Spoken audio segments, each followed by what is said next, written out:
Help!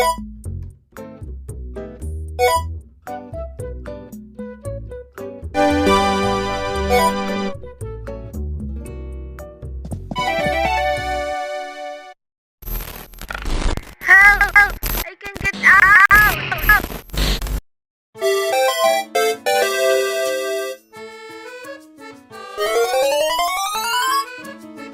Dina said I would go back to my real world. Then why I'm still here? Wait, my voice. Oh, a scroll? I wonder what's inside.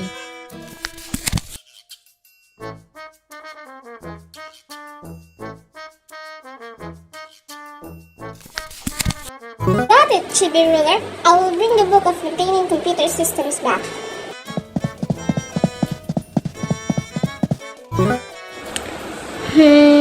I hope this is the page of the book. Safety precaution. Occupational health and safety policy, and information and communication technology students should know how to behave when working in a computer laboratory, as well as implement a safe way of accomplishing every task. Safety practices should be learned early and always adheres in working with any electrical and electronic device, including personal computer and its peripherals. This is for your protection as well as the people working with you. And for the devices that you are using, the basis for the process begins with occupational health and safety policies. I found one! I wonder what the Chivis are doing. A page of the book, huh? Well, I guess I'll have to find it then. And give it back to the girl named Jeans.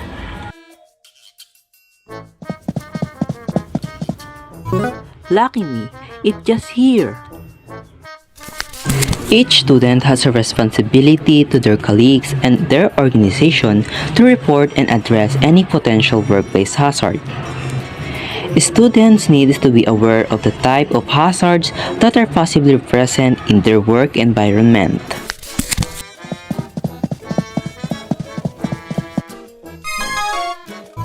I'll take a look around and hope the page is nearby.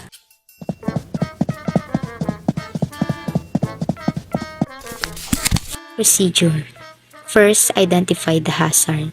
Hazard identification is part of the process used to evaluate in any particular situation items, things which may have the potential to cause harm. Second, clear the area close to the hazard. It is an effective way to protect people from harm, help to avoid injuries, illnesses, and incident. Third, partition the hazard off or clearly identify the area to protect other people from harm. Make sure that the area left behind is safe and clean for the safety of people. Fourth and fifth, if the hazard can be easily and safely cleared, then do so. Report the hazard to the appropriate person, such as teacher in charge, principal, etc., to obtain assistance. If people experience this situation but can still be solved and can get out of the area, it is appropriate to ask for help because they are the ones who have enough knowledge to solve it. And lastly, after cleaning of the hazard, fill out the correct documentation to assist in identifying, improve practice to reduce further incidents of hazard.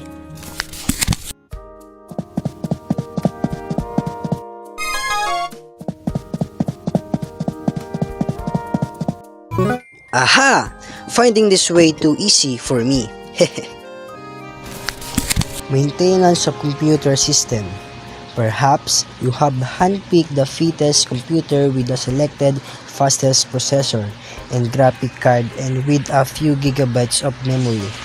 So, you thought to yourself that your machine is probably going to sustain you for the next 5 years. But little did you discover that some 6 months down the road your computer is behaving like a Pentium 2 computer, perpetually flustering you with its choppy images, frustrating pop-ups, and tremendously slow disk access. Gradually, your computer crashes and all your data is lost on one fine afternoon. One thing you have probably missed out is the need for system maintenance.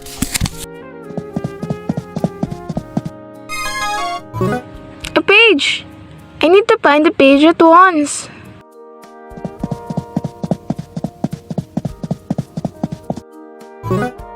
Oh, there it is. Data backup. Backing up basically means creating a redundant copy of a date so that in case anything happens to the original date, you have a spare copy. This is typically a simple thing to do. First, you must ask yourself, why should you back up the data or system? If you feel that you should back up your valuable data, then you should decide and select what are the data to be backed up. Windows operating system friendly interface allows you to drag and drop computer files from one storage device to another. And this can be as simple as copying a document file from your desktop into a thumb drive. But when these files gradually occupy a lot of this space, you may need to seek help from Achiever utilizes such as WinZip, which enables you to compact your files into a single compressed files. You can then break up these large files into several pieces to be stored in several mediums such as span of CD or DVD recordable. WinZip also allows you to protect your file with encryption and a software password to prevent any unauthorized access. There are a number of backup methods you could use.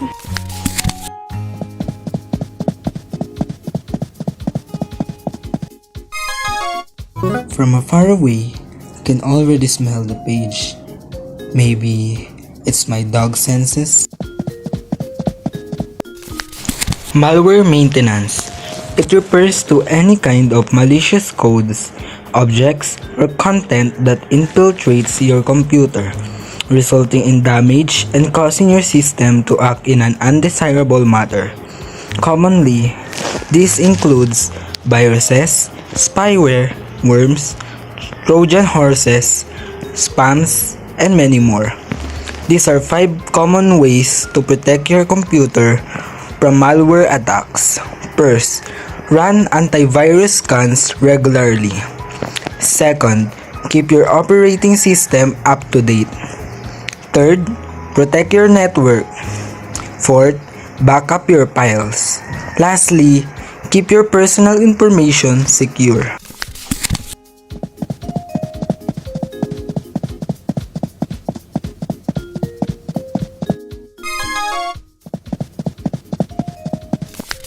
Did anyone tell you that your hard disk is a pretty tricky machine? When you first installed your operating system, you may be pleased to know how smooth and efficient your software applications are running. But gradually, it slows down and this bothers you. What truly causes the decline in your performance? You may argue that your disk is just a couple of months old.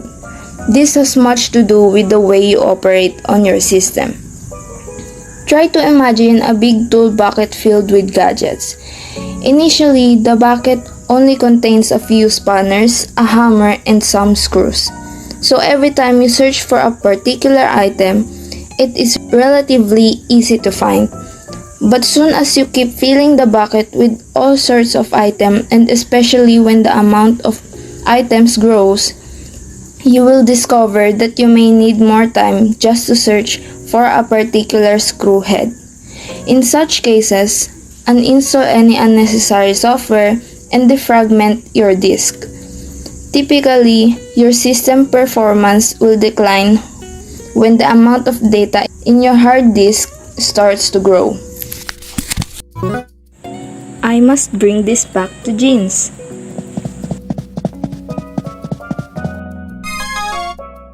I now have the book fixed. The chibi ruler told me to leave it here. Thank you for bringing us back the book. You're welcome. Jeans, what is your wish?